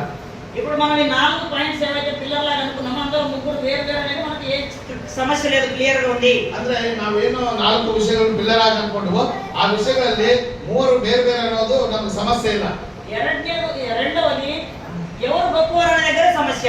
ಈಗ ಇದರಲ್ಲಿ ಯಾರು ದೊಡ್ಡವರು ಎನ್ನುವಂತದ್ದೇ ಆ ಸಮಸ್ಯೆ ಉತ್ಪನ್ನ ಆಗುತ್ತೆ. ఇక్కడ మనం గమనిస్తే పరలోకపు దేవుడు, దేవాది దేవుడు, సృష్టికి దేవుడు, సర్వలోకములకు దేవుడు, సృష్టికర్త, సర్వలోకములకు దేవుడు, అద్వితీయ సర్వాధిపతి అనే ఈ వీటన్నిటిని కలిపి హెబ్రీయులకు 8:2 హెబ్రీ 1:4 ఏమన్నాడంటే మహామహుడు అన్నమాట. మహామహుడు. ಪರಲೋಕದ ದೇವರು, ದೇವಾದಿ ದೇವರು, ಸೃಷ್ಟಿಕರ್ತನು, ಸರ್ವಲೋಕಕ್ಕೆ ದೇವರು, ಅದ್ವಿತೀಯ ಸರ್ವಾಧಿಪತಿ ಎಲ್ಲ ಶಬ್ದಗಳನ್ನು ಸೇರಿಸಿ ಇಬ್ರಿಯರಿಗೆ ಬರೆದ ಪತ್ರಿಕೆ 1:4-8 ಮಹೋನ್ನತನು ಅಥವಾ ಮಹೋನ್ನತನು ಎಂಬ ಶಬ್ದ ಉಪಯೋಗಿಸಲ್ಪಟ್ಟಿದೆ. మహామహుడు అంటే అర్థం ఏంటంటే ಮಹಾಮಹನು ಎಂಬುದಾಗಿ ఎక్కువ మహిమ గలవాడు, మహామహిమ గలవాడు. ಮಹಾಮಹಿಮೆ ಹೇಳೋನು ಅಂದ್ರೆ ಜಾಸ್ತಿ ಮಹಿಮೆ ಹೇಳೋನು ಎಂಬುದಾಗಿ ಹೇಳಲ್ಪಟ್ಟಿದೆ. ఆయనకున్నటువంటి ఈ మహిమ ఆయన ఎవరికి ఇచ్చేవాడు కాదు. ಆತನು ತನಗಿರ್ತಕ್ಕಂಥ ಈ ಮಹಿಮೆಯನ್ನು ಬೇರೆ ಯಾರಿಗೂ ಕೊಡುವಂತವನಲ್ಲ. 48 ಯೆಶಾಯ ಗ್ರಂಥము 11వ వచనం. 48 ಯೆಶಾಯನ ಪುಸ್ತಕ 11ನೇ ವಚನದಲ್ಲಿ ನಾವು ಈ ಪ್ರಯೋಗವನ್ನು ಕೇಳಿ ನೋಡಬಹುದು. అక్కడ ఏమంటాడు 11వ వచనం అంటే నా నిమిత్తమే ఇలాగ చేసేదను, నా మహిమను నా నామమును అపవిత్రపరచబడనేలా నా మహిమను మరి ఎవరికి నేను ఇచ్చేవాడను. ನನ್ನ ನಾಮ ಯಾಕೆ ಅಪವಿತ್ರವಾಗಬೇಕು? ನನ್ನ ಮಹಿಮೆಯನ್ನು ನಾನು ಬೇರೊಬ್ಬರಿಗೆ ಕೊಡುವವನಲ್ಲ. ఏంటి దేవుని మహిమ అంటే ఇదిగో ఎవరికి ఇవ్వలేనిది, ఎవరికి చెందనిది అధికమైన మహిమ. ಅಂದ್ರೆ ದೇವರಿಗಿರ್ತಕ್ಕಂಥ ಮಹಿಮೆ ಎಂತದ್ದು ಅಂತ ಹೇಳಿದ್ರೆ ಯಾರಿಗೂ ಕೊಳ್ಳಾರದ್ದು, ಯಾರಿಗೂ ಸಲ್ಲಲಾರದಂತ ಮಹಿಮೆ ಅದೊಬ್ಬನಿಗೆ ಇದೆ. అందుకు గ్రంథం ఏమన్నదంటే యేసుప్రభు ప్రార్థన చేస్తూ అద్వితీయ సత్యదేవుడైన నిన్ను అన్నాడు. ಯೇಸು ಕ್ರಿಸ್ತನು ಪ್ರಾರ್ಥನೆ ಮಾಡುತ್ತಾ ದೇವರನ್ನು ಕುರಿತು ಒಬ್ಬನೇ ದೇವರಾಗಿರುವ ನಿನ್ನನ್ನು, నీవు పొందిన యేసుక్రీస్తుని ఎరుగుటే నిత్య జీవం, ನೀನು ಕಳಿಸಿದಂತ ಯೇಸು ಕ್ರಿಸ್ತನನ್ನು ನಂಬುವುದೇ ನಿತ್ಯ ಜೀವ ಎಂಬುದಾಗಿ ಕರ್ತನ ఇప్పుడు దేవుడు అనే పదంలో ముగ్గురు ఉన్న తర్వాత ఇంకా సెపరేట్ గా ఎరగాల్సిన అవసరం లేదు. ದೇವರು ಎಂಬ ಶಬ್ದದಲ್ಲಿ ಮೂವರಿದ್ರೆ ಇನ್ನ ಸಪರೇಟ್ ಆಗಿ ತಿಳಿದುಕೊಳ್ಳುವಂತ ಅವಶ್ಯಕತೆ ಇರಲ್ವಲ್ಲ. అపవాది మనకు తెలియకుండానే మనల్ని మోసం చేస్తున్నాడు. ಸೈತಾನನು ನಮಗೆ ಗೊತ್ತಿಲ್ಲದೆ ನಮ್ಮನ್ನು ಮೋಸ ಮಾಡ್ತಾ ಇದ್ದಾನೆ. ఇక్కడ ఒక చిన్న ఎగ్జాంపుల్ చెప్తాను గ్రంథంలోని. ಈಗ ನಿಮಗೆ ದೈವ ಗ್ರಂಥದಿಂದ ಒಂದು ಚಿಕ್ಕ ಉದಾಹರಣೆಯನ್ನು ನಾನು ಹೇಳ್ತೀನಿ. యాకోబు వృద్ధుడైనప్పుడు 2 కళ్ళు అతనికి కనబడవాలి. ಯಾಕೋಬನು ವೃದ್ಧನಾದಾಗ 2 ಕಣ್ಣುಗಳು ಅದಕ್ಕೆ ಕಾಣಿಸೋದಿಲ್ಲ. తన కుమారుడికి ఏశావుకి ఆశీర్వదించాలనుకుంటాడు. ತನ್ನ ಮಗನಾದಂತ ಏಸಾವನನ್ನು ಆಶೀರ್ವದಿಸಬೇಕೆಂಬ వేటాడిన మాంసం తెస్తే నేను ఆశీర్వదిస్తానంట. ಅದು ಬೇಟೆಯಾಡಿದಂತ ಮಾಂಸವನ್ನು ತಂದ್ರೆ ನಾನು ಆಶೀರ್ವದಿಸ್ತೇನೆ ಎಂಬುದಾಗಿ ఆ ಹೇಳ್ತಾನೆ. మాట తల్లి విని ఏం చేసిందంటే చిన్న కుమారునికి ఆశీర్వాదం వచ్చేలాగా ప్రేరేపించి జరిగించింది. ಈ ಮಾತನ್ನು ತಾಯಿ ಕೇಳಿ ಚಿಕ್ಕ ಮಗನಿಗೆ ಆಶೀರ್ವಾದ ಬರುವಂತೆ ಅವನನ್ನು ಪ್ರೇರೇಪಿಸ್ತಾಳೆ. తండ్రికి సందేహం వచ్చింది. ತಂದೆಗೆ ಸಂದೇಹ ಬಂತು. ఆయనకు వచ్చిన అనుమానం ఏంటంటే నాకు వినబడుతున్నది వేరుంది స్వరము, ನನಗೆ ಕೇಳಿಸ್ತಾ ಇರತಕ್ಕಂತ ಸ್ವರವು ಬೇರೆ ಆಗಿದೆ ಎಂಬುದಾಗಿ. ఈరోజు మనకు కూడా దేవుడు అనే పదంలో తండ్రి ఉన్నాడు, కుమారుడు ఉన్నాడు, పరిశుద్ధాత్మ ఉన్నాడు అంటే మనం కూడా ఇస్సాకు లాగా మనకు వేరే వినబడుతుంది. గ్రంథంలో ఒకటి ఉంది, బయట సమానం వేరే వస్తుందని మనం చూడాలి. ಆ ದೇವರೆಂಬ ಶಬ್ದದಲ್ಲಿ ತಂದೆ ಇದ್ದಾನೆ, ಮಗ ಇದ್ದಾನೆ, ಪವಿತ್ರಾತ್ಮ ಇದ್ದಾನೆ ಎಂಬುದಾಗಿ ಲೋಕದಲ್ಲಿ ಒಂದು ಸ್ವರ ಕೇಳಿಸ್ತಾ ಇದ್ರೆ ದೈವ ಗ್ರಂಥದಲ್ಲಿ ಒಂದು ಸ್ವರ ಕೇಳಿಸ್ತಾ ಇದೆ, ಹೊರಗಡೆ ಒಂದು ಸ್ವರ ಕೇಳಿಸ್ತಾ ಇದೆ ಎಂಬುದಾಗಿ ನಾವು ಭಾವಿಸಬೇಕು. అప్పుడు ఆయన ఏం పరిశీలించాడంటే ಆಗ ಯಾಕೋಬನು ಏನು ಪರಿಶೀಲನೆ ಮಾಡಿದಂದ್ರೆ నేను విన్నది నిజమా కాదా దగ్గరికి తీసుకొచ్చి నేను చూస్తానని ఆ స్వరం కన్ఫర్మ్ చేసుకోవడానికి కుమారుని దగ్గరికి పిలుస్తాను. ನಾನು ಕೇಳಿದ್ದು ನಿಜವೋ ಹೌದು ಅಲ್ಲ ಅಂತ ಕನ್ಫರ್ಮ್ ಮಾಡ್ಕೊಳ್ಳಿಕ್ಕೆ ನನ್ನ ಮಗನನ್ನು ಹತ್ತಿರಕ್ಕೆ ಕರೀತಾರೆ. మనం కూడా వాళ్ళు చెప్పేది నిజమా కాదా అని తెలియాలంటే గ్రంథం దగ్గరికి వెళ్ళి మనం ఆలోచించాలి. ನಾವು ಕೂಡ ಈ ವಿಷಯ ಹೌದೋ ಅಲ್ಲವೋ ಅನ್ನೋದು ನಮ್ಗೆ ಗೊತ್ತಾಗಬೇಕಂದ್ರೆ ನಾವು ಕೂಡ ಗ್ರಂಥದ ಬಳಿಗೆ ಬಂದು ದೈವ ಗ್ರಂಥದ ಬಳಿಗೆ ಬಂದು ನಾವು ಚೆಕ್ ಮಾಡಬೇಕು. అలా పరిశీలిస్తామని దేవుడు పరిశీలించమని ముందు నుండి చెప్తూనే ఉన్నాడన్న సంగతి సాతానికి తెలుసు. ಈ ರೀತಿಯಾಗಿ ಪರಿಶೀಲನೆ ಮಾಡ್ರಿ ಎಂಬುದಾಗಿ ದೇವರು ಹೇಳಿದಾನೆ ಅನ್ನೋದು ಸೈತಾನಕ್ಕೆ ಗೊತ್ತು. అపవాదికి ఏం తెలుసు అంటే ఇప్పుడు ఏదైనా పరిశీలించి నమ్ముతారనేది అపవాదికి తెలుసు. ಆ ಸೈತಾನಕ್ಕೆ ಗೊತ್ತು ಇವರು ಯಾವ್ದಾದ್ರು ವಿಷಯವನ್ನು ಪರಿಶೀಲನೆ ಮಾಡಿ ನಂಬ್ತಾರೆ ಎಂಬುದಾಗಿ. అలాగే పరిశీలించి కూడా నమ్ముతారు కాబట్టి ఆ పరిశీలనలోనే తేడాలాగా అంటే కన్ఫ్యూజ్ అయ్యేలాగా చేస్తున్నారు. ಅಂದ್ರೆ ಪರಿಶೀಲಿಸಿದ ಮೇಲೆ ಇವರು ನಂಬ್ತಾರೆ. ಆದ್ದರಿಂದ ಈ ಪರಿಶೀಲನೆಯಲ್ಲಿ ಅಪಾರ್ಥಗಳು ಗಜಿಬಿಜಿಗಳು ಉಂಟಾಗುವಂತೆ ಸೈತಾನ ಮಾಡಿದ. అప్పుడు ఇస్సాకు భార్య ఏం చేసింది, చర్మము తీసుకుని వచ్చి ఇదిగో నా పెద్ద కుమారుడికి వెంట్రుకలు ఉంటాయని చెప్పి మేక యొక్క చర్మము కప్పినప్పుడు ఆయన తాకి చూస్తే నిజం అనిపించి మోసపోయాడు. ತಾಯಿ ಆಗ ಆ ಕುರಿಯ ಆ ಚರ್ಮವನ್ನು ಹಾಕಿದಾಗ ಆತನು ಮುಟ್ಟಿದಾಗ ಆ ಕೂದಲುಗಳು ಸಿಕ್ಕಾಗ ನನ್ನ ಮಗ ಎಂಬುದಾಗಿ ಯಾಕೋಬನು ಮೋಸ ಹೋದ. ఈ రోజు బోధనలు జరుగుతూనే మనకు అలాగే ఉన్నాయి అన్నమాట. నిజమే కదా, ఎంత బాగా చెప్పిండంటే ఇది సత్యమే. ಇವತ್ತು ಕೂಡ ಇಂಥ ಬೋಧನೆಗಳು ಕೇಳಿದಾಗ ಇವರು ಬ್ರದರ್ ಚೆನ್ನಾಗಿ ಹೇಳಿದ್ದಾರೆ ಎಂಬುದಾಗಿ ನಾವು ಕೂಡ ಇದು ನಿಜ ಎಂಬುದಾಗಿ ನಂಬ್ತಾ ಇದ್ದೀವಿ. ఇలాగున్నా మనము పరిశీలించి పైపైన పరిశీలించడం ద్వారా సమస్య అవుతుంది. ಈ ರೀತಿಯಾಗಿ ಮೇಲ್ಮೇಲೆ ನಾವು ಪರಿಶೀಲನೆ ಮಾಡ್ಕೊಂಡು ನೋಡ್ಕೊಂಡು ಹೋದ್ರೆ ಸಮಸ್ಯೆ ಉತ್ಪನ್ನ ಆಗುತ್ತೆ. సాతానుతో చేతులు కలిపి దేవుని యొక్క ఔన్నత్యాన్ని మరుగు చేసిన వారు అవుతాము. ಸೈತಾನನೊಂದಿಗೆ ನಾವು ಕೈ ಜೋಡಿಸಿ ದೇವರ ಔನ್ನತ್ಯವನ್ನು ನಾವು ಕಣ್ಮರೆ ಮಾಡಿದವರಾಗ್ತೀವಿ. అద్వితీయ సత్య దేవుడైన దేవుణ్ణి అద్వితీయుడని ఎరగాలి. ದೇವರನ್ನು ಅದ್ವಿತೀಯ ದೇವರು ಎಂಬುದಾಗಿ ನಾವು ಅರ್ಥಕೊಳ್ಳಬೇಕು. నేను ముగ్గురిని కలిపి ఒక అద్వితీయుడుగా నమ్ముతానంటే నిత్య జీవం పోగొట్టుకుంటాం. ನಾನು ಮೂವರನ್ನು ಸೇರಿಸಿ ಒಬ್ಬ ಅದ್ವಿತೀಯ ಎಂಬುದಾಗಿ ನಂಬ್ತೀನಿ ಅಂದ್ರೆ ನಿತ್ಯ ಜೀವಕ್ಕೆ ಅಪಾತ್ರನಾಗ್ತಿ. ఎందుకంటే విశ్వాసానికి నిత్య జీవానికి అలాగ ముడిపెట్టేసిన దేవుడు. ನಂಬಿಕೆಗೂ ನಿತ್ಯ ಜೀವಕ್ಕೂ ದೇವರು ಗಂಟು ಹಾಕಿದ್ದಾನೆ. అద్వితీయ సత్యదేవుడైన నిన్నను నీవు పంపిన యేసుక్రీస్తును ఎరిగితే నిత్య జీవం అన్నాడు. ಅದ್ವಿತೀಯ ಒಬ್ಬನೇ ದೇವರಾಗಿರುವ ನಿನ್ನನ್ನು ನೀನು ಕಳುಹಿಸಿಕೊಟ್ಟಂತ ಯೇಸು ಕ್ರಿಸ್ತನ ನಂಬುವುದೇ ನಿತ್ಯ ಜೀವ ಎಂಬುದಾಗಿ ದೇವರು ಯೇಸು ಕ್ರಿಸ್ತನು ಹೇಳಿದ್ದಾನೆ. ఇప్పుడు మనం చూసిన దాంట్లో తండ్రి అయిన దేవుడు మనకు ఎలాగ దేవుడు అయ్యాడంటే నిబంధన వలన నిబంధన చేసుకొని దేవుడు అయ్యాడు. ತಂದೆ ಆದ ದೇವರು ನಮ್ಗೆ ಯಾವ ರೀತಿಯಾಗಿ ದೇವರಾಗಿದ್ದಾನೆ ಅಂದ್ರೆ ನಮ್ಮ ಜೊತೆಗೆ ಒಡಂಬಡಿಕೆಯನ್ನು ಮಾಡಿಕೊಂಡು ಆತ ನಮ್ಗೆ ದೇವರಾಗಿದ್ದಾನೆ. నిబంధన లేని వారికి సృష్టికర్త అయిన దేవుడు. ನಿಬಂಧನೆ ಯಾರಿಗಿಲ್ವೋ ಒಡಂಬಡಿಕೆ ಯಾರಿಗಿಲ್ವೋ ಅವ್ರಿಗೆ ಏನಾಗಿರ್ತಂದ್ರೆ ಸೃಷ್ಟಿಕರ್ತನಾದ ದೇವರಾಗಿರ್ತಾನೆ. అందుకు కీర్తనలో ఈ మాట రాయబడింది. ಅದಕ್ಕಾಗಿ ಕೀರ್ತನೆಗಳಲ್ಲಿ ಈ ಮಾತು ಬರೆಯಲ್ಪಟ್ಟಿದೆ. 33:12 33:12. ಕೀರ್ತನೆಗಳ ಭಾಗ 33:12 ನಾವು ಓದಿಕೊಳ್ಳೋಣ. 33:12 యెహోవా తమకు దేవుడుగా గల జనులు ధన్యులు అని అక్కడ తెలియజేస్తా ఉన్నాడు. ಯಾವ ಜನರಿಗೆ ಯೆಹೋವನು ದೇವರಾಗಿದ್ದಾನೋ ಆ ಜನರು భాగ్యవంతులు ಎಂಬುದಾಗಿ ಹೇಳಲ್ಪಟ್ಟಿದೆ. గమనించండి, ఎవరికి దేవుడుగా ఉంటాడు అంటే కేవలం నిబంధన చేసుకున్న వాళ్ళకి దేవుడుగా ఉంటాడు. ದೇವರು ಯಾರಿಗೆ ದೇವರಾಗಿರ್ತಾರೆ ಅಂದ್ರೆ ಯಾರ ಜೊತೆಗೆ ದೇವರು ಒಡಂಬಡಿಕೆಯನ್ನು ಮಾಡ್ಕೊಂಡಿರ್ತಾರೋ ಅವರಿಗೆ ಆತನು ದೇವರಾಗಿರ್ತಾನೆ. ఇలా నిబంధనకు వేరుగా కూడా నాకు దేవుడు ఉన్నాడు అంటే నీకు సృష్టికర్తన దేవుడే ఉంటాడు తప్ప నిబంధన దేవుడే ఉంటాడు. ಒಡಂಬಡಿಕೆ ಇರದಂತಹ ಜನರಿಗೆ ನಮಗೆ ದೇವರಾಗಿದ್ದಾರೆ ಅಂದ್ರೆ ಆತನಿಗೆ ಸೃಷ್ಟಿಕರ್ತನಾದ ದೇವರಾಗಿರ್ತಾನೆ ವಿನಃ ಒಡಂಬಡಿಕೆ ದೇವರು ಆಗಿರುವುದಿಲ್ಲ. సృష్టికర్తైన దేవుడుగా ఆయన నీకు ఉండటం ద్వారా నీకు వచ్చే నష్టం ఏంటంటే నిత్య జీవం పోగొట్టుకుంటావు. ಬರೀ ಸೃಷ್ಟಿಕರ್ತನಾದ ದೇವರಾಗಿ ಆತ ನಿನ್ನ ಪಾಲಿಗಿದ್ರೆ ನಿನಗಿರ್ತಕ್ಕಂಥ ನಷ್ಟ ಏನಂತ ಹೇಳಿದ್ರೆ ನೀನು ನಿತ್ಯ ಜೀವವನ್ನು ಕಳ್ಕೊಳ್ತೀಯ. దాని గురించి ఒక హెచ్చరిక మాట దేవుడు గ్రంథంలో తెలియజేశాడు. తెస్సలోనికలకు రాసినటువంటి 2వ పత్రిక. ಇದನ್ನು ಕುರಿತು ದೇವರು ಒಂದು ಎಚ್ಚರಿಕಾ ಮಾತನ್ನು ತಿಳಿಸ್ತಾನೆ. ತೆಸ್ಸಲೋನಿಕದವರಿಗೆ ಬರೆದ 2ನೇ ಪತ್ರಿಕೆ 1వ అధ్యాయము 1ನೇ ಅಧ್ಯಾಯ అక్కడ మనకు 6వ వచనం నుండి 6ನೇ ವಚನದಿಂದ ನಾವು ಓದಿಕೊಳ್ಳೋಣ. ప్రభు అయిన యేసు తన ప్రభావమును కనపరచు దూతలతో కూడా పరలోకం నుండి అగ్నిజ్వాల ప్రత్యక్షమై దేవుని ఎరగని వారికి మన ప్రభు అయిన యేసుక్రీస్తు సువార్తకు లోబడే వారికి ఇద్దరికి చెప్పాడు. ఒకటి దేవుని ఎరగని వారికి, 2 యేసుక్రీస్తు సువార్తకు లోబడే వారికి. ಕರ್ತನು ತನ್ನ ಶಕ್ತಿಯನ್ನು ತೋರ್ಪಡಿಸುವ ದೇವದೂತರಿಂದ ಕೂಡಿದವನಾಗಿ ಉರಿಯುವ ಬೆಂಕಿಯಲ್ಲಿ ಆಕಾಶದಿಂದ ಪ್ರತ್ಯಕ್ಷನಾಗುವ ಕಾಲದಲ್ಲಿ ಅದನ್ನು ಕೊಡುವನು. ಆಗ ನಮ್ಮ ಕರ್ತನಾದ ಯೇಸು ದೇವರನ್ನು ಅರಿಯದವರಿಗೂ ತನ್ನ ಸುವಾರ್ತೆಗೆ ಒಳಪಡದವರಿಗೂ ಪ್ರತೀಕಾರವನ್ನು ತೀರಿಸುತ್ತಾನೆ. 2 సంగతులు మాట్లాడాడు. ಇಲ್ಲಿ 2 ಸಂಗತಿಗಳನ್ನು ಕುರಿತು ಮಾತನಾಡಿದೆ. దేవుని ఎరగని వారికి దండన ఉంది. ದೇವರನ್ನು ಅರಿಯದವರಿಗೆ ದಂಡನೆ ಇದೆ.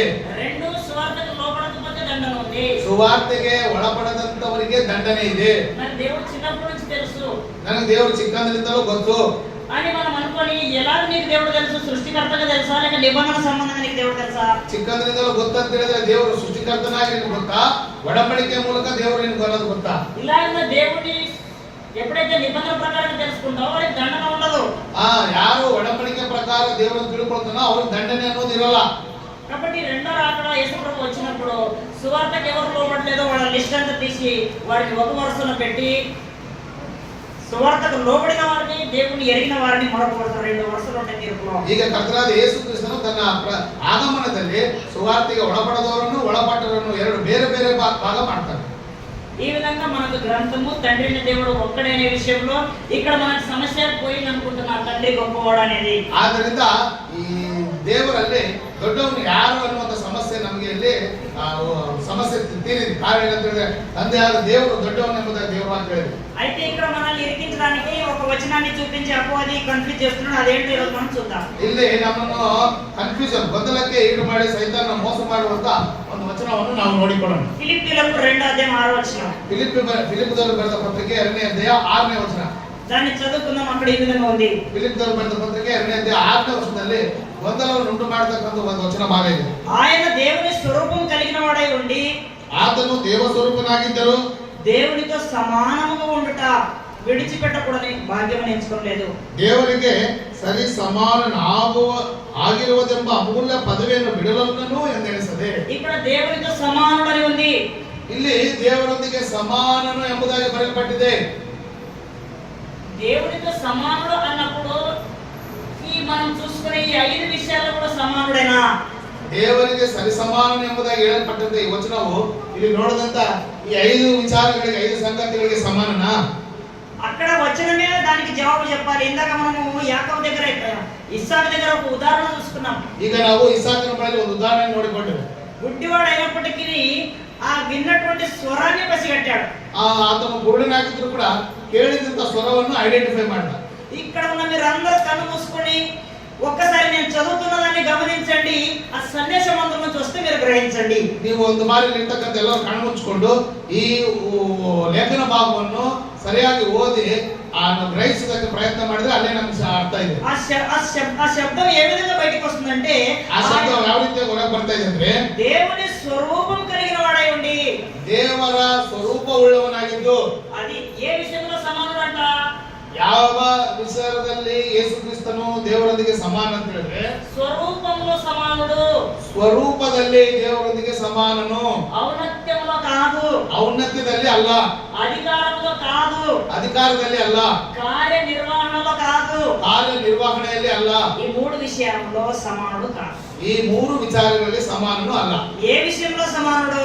ಯಾವ ವಿಚಾರದಲ್ಲಿ ಸಮಾನ ಅಂತ ಹೇಳಿದ್ರೆ స్వరూపంలో సమానుడు. ಸ್ವರೂಪದಲ್ಲಿ ಯೇಸು ಕ್ರಿಸ್ತನು ದೇವರೊಂದಿಗೆ ಸಮಾನನಾಗಿದ್ದಾನೆ. మనందరికీ కంఠస్థమున్న స్వరూపం అనే పదాల్లో ఏమేమి దొరుకుతాయి? ನಮ್ಮೆಲ್ಲರಿಗೂ ಕಂಠಸ್ಥಿರತಕ್ಕಂಥ ಸ್ವರೂಪದಲ್ಲಿ ಎಂಬ ಶಬ್ದದಲ್ಲಿ ಏನೇನು ಸಿಗ್ತವೆ? ప్రేమ స్వరూపి, ಪ್ರೀತಿ ಸ್ವರೂಪನು, సత్య స్వరూపి, ಸತ್ಯ ಸ್ವರೂಪನು, నీతి స్వరూపి, ನೀತಿ ಸ್ವರೂಪನು. అలాగే మనకు అద్వితీయ సత్యదేవుని గురించి అనేక పదాలు వాడబడ్డాయి. ಈ ರೀತಿಯಾಗಿ ಅದ್ವಿತೀಯ ದೇವರ ಬಗ್ಗೆ ಅನೇಕವಾದಂತಹ ಪದ ಪ್ರಯೋಗಗಳು ನಮಗೆ ಮಾಡಲ್ಪಟ್ಟಿವೆ. అలాంటి స్వరూపము ప్రభువులో ఉంది. ಅಂತ ಒಂದು ಸ್ವರೂಪವು ಕರ್ತನಾದ ಯೇಸು ಕ್ರಿಸ್ತನಲ್ಲಿದೆ. ఇక్కడ నేను మిమ్మల్ని కన్ఫ్యూజ్ చేయట్లేదు, అక్కడే ఆగుతాను. మరొకసారి దాన్ని మీకు వినిపిస్తాను. ನಾನು ನಿಮಗೆ ಇಲ್ಲಿ ಕನ್ಫ್ಯೂಸ್ ಮಾಡ್ತಾ ಇಲ್ಲ. ಮತ್ತೊಂದು ಬಾರಿ ಆ ಲೇಖನ ಭಾಗವನ್ನು ಓದ್ತಾ ಇದ್ದೀರಿ ನೋಡಿ. ఆయన దేవుని స్వరూపం కలిగిన వాడై ఉండి ಆತನು ದೇವರ ಸ್ವರೂಪವುಳ್ಳವನಾಗಿದ್ದು దేవునితో సమానుడు. ದೇವರೊಂದಿಗೆ ಸಮಾನನು. అదే వచనంలో క్వశ్చన్ ఉంది, అదే వచనంలో ఆ జవాబు ఉంది. ಅದೇ ವಚನದಲ್ಲೇ ಪ್ರಶ್ನೆ ಇದೆ, ಅದೇ ವಚನದಲ್ಲೇ ಉತ್ತರ ಇದೆ. ఇది యేసుక్రీస్తు దేవుని స్వరూపం కలిగిన వాడు. ಯೇಸು ಕ್ರಿಸ್ತನು ದೇವರ ಸ್ವರೂಪವುಳ್ಳವನು. ఇలాంటి స్వరూపము పరిశుద్ధాత్ముడికి ఉంది. పరిశుద్ధాత్ముడు కూడా దేవుని స్వరూపంలో సమానుడు. ಇದೇ ಸ್ವರೂಪವು ಪವಿತ್ರಾತ್ಮನಿಗೂ ಇದೆ. ಆ ಪವಿತ್ರಾತ್ಮನು ಕೂಡ ಸ್ವರೂಪದಲ್ಲಿ ದೇವರೊಂದಿಗೆ ಸಮಾನನು. ఇదే స్వరూపము ఆదాముకి ఇచ్చారు. ಇದೇ ಸ್ವರೂಪವನ್ನು ಆದಾಮನಿಗೆ ಕೊಟ್ಟಿದ್ದಾನೆ. మన స్వరూపము చొప్పున మన స్వరూపము మన పోలిక చొప్పున ನಮ್ಮ ಸ್ವರೂಪದಲ್ಲಿ ನಮ್ಮ ಹೋಲಿಕೆಗೆ ಅನುಗುಣವಾಗಿ నరులను చేయదము. ನರ ಮನುಷ್ಯರನ್ನು ಮಾಡೋಣ. దేవుని స్వరూపము సత్య స్వరూపం. ದೇವರ ಸ್ವರೂಪವು ಸತ್ಯ ಸ್ವರೂಪವು. ఆయన సత్యమే మాట్లాడతాడు. ಆತನು ಸತ್ಯವನ್ನೇ ಮಾತಾಡ್ತಾನೆ. ఆదామును సృష్టించినప్పుడు ಆದಾಮನನ್ನು ಸೃಷ್ಟಿಸಿದಾಗ ఆ సత్య స్వరూపమే ఇచ్చాడు. ಆ ಸತ್ಯ ಸ್ವರೂಪವನ್ನೇ ಕೊಟ್ಟಿದ್ದಾನೆ. ఆదాము సత్యమే మాట్లాడాలి. ಆದಾಮನು ಸತ್ಯವನ್ನೇ ಮಾತಾಡಬೇಕು. ఆయన రాబోయే రోజుల్లో అపవిత్ర చేత కలిపి సత్యానికి బదులుగా అసత్యం ప్రారంభం చేశాడు. ನಂತರ ದಿನಗಳಲ್ಲಿ ಸತ್ಯವನ್ನು ಮಾತಾಡಬೇಕಾಗಿರತಕ್ಕಂಥ ಆದಾಮನು ಸೈತಾನನೊಂದಿಗೆ ಕೈ ಜೋಡಿಸಿ ಸುಳ್ಳನ್ನು ಮಾತಾಡಲಿಕ್ಕೆ ಪ್ರಾರಂಭ ಮಾಡಿದ. ఇలాంటి గ్రంథము దేవుని యొక్క స్వరూపం ప్రభువులో ఉందని, పరిశుద్ధాత్మలో ఉందని, నరునికి మన స్వరూపం ఇద్దామని చెప్పినప్పుడు స్వరూపంలో సమానులుగా నరుడు కూడా ఉన్నాడు. ದೇವರ ಸ್ವರೂಪವನ್ನು ಯೇಸು ಕ್ರಿಸ್ತನಿಗಿದೆ, ಪವಿತ್ರಾತ್ಮನಿಗಿದೆ. ಇರತಕ್ಕಂಥ ಈ ಸ್ವರೂಪವನ್ನು ನರಮನುಷ್ಯರಿಗೂ ಕೂಡ ಕೊಡೋಣ ಎಂಬುದಾಗಿ ದೇವರ ವಾಕ್ಯದಲ್ಲಿ ಬರೆಯಲ್ಪಟ್ಟಿದೆ. అలాగన యేసుక్రీస్తు సమానుడే తప్ప ఇంకా వేరే విషయాల్లో కాదు. ಈ ರೀತಿಯಾಗಿ ಸ್ವರೂಪದಲ್ಲಿ ಕರ್ತನಾದ ಯೇಸು ಕ್ರಿಸ್ತನು ದೇವರೊಂದಿಗೆ ಸಮಾನಾಗಿದ್ದಾನೆ ವಿನಃ ಬೇರೆ ವಿಷಯಗಳಲ್ಲಿ ಸಮಾನ ಅಲ್ಲ. ఇప్పుడు మనము ఒక్కడే దేవుడు అనే దానికి మీకు ఒక విషయాన్ని నేను క్లియర్ గా అర్థమయ్యేలాగా చెప్తాను. ದೇವರು ಒಬ್ಬನೇ ಎಂಬ ವಿಚಾರಕ್ಕೆ ಸಂಬಂಧಪಟ್ಟಾಗಿ ನಿಮ್ಗೆ ಕ್ಲಿಯರ್ ಆಗಿ ಅರ್ಥ ಆಗ್ಲಿಕ್ಕೆ ನಾನು ಒಂದು ಸಮಾಚಾರವನ್ನು ನಿಮಗೆ ಹೇಳ್ತೀನಿ. ముందుగా యేసు ప్రభు గురించి మనకు తెలిసినట్టుగా ఒకటి దేవత్వము, ಯೇಸು ಕ್ರಿಸ್ತನ ಬಗ್ಗೆ ನಮ್ಗೆ ಗೊತ್ತಿರುವ ಹಾಗೆ ಒಂದು ದೇವತ್ವ ప్లస్ నిత్య శక్తి, ಎರಡು ನಿತ್ಯ ಶಕ್ತಿ ఈక్వల్ టు దేవుడు. ఇది యేసు ప్రభువుకి పరిశుద్ధాత్మకు వర్తిస్తుంది. ಇದು ಕರ್ತನಾದ ಯೇಸು ಕ್ರಿಸ್ತನಿಗೂ ಮತ್ತು ಪವಿತ್ರಾತ್ಮನಿಗೂ ಅನ್ವಯ ಆಗುತ್ತೆ.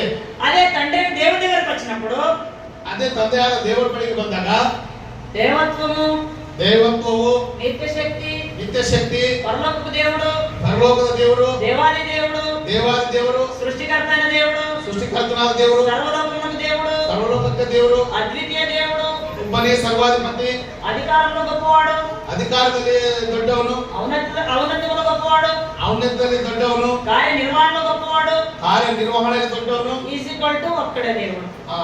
ಇಜಿಕ್ವಲ್ಟು ಒಬ್ಬನೇ ದೇವರು. ఇలాగ నా గ్రంథం మాకు తెలియజేసింది.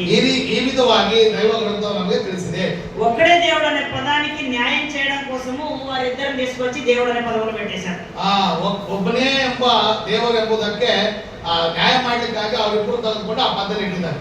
మరికొంతమంది ఒక్కడే దేవుడు అనే పదానికి న్యాయం చేయడం కోసము యేసు ప్రభు దేవుడు కాదనే పదాన్ని ఆపాదించి యేసు ప్రభు దేవుడు కాదు, పరిశుద్ధ దేవుడు కాదు, దేవుడు అనే స్థితిని వారు ఎత్తేసి ఒక ఆయన హైలైట్ చేశారు.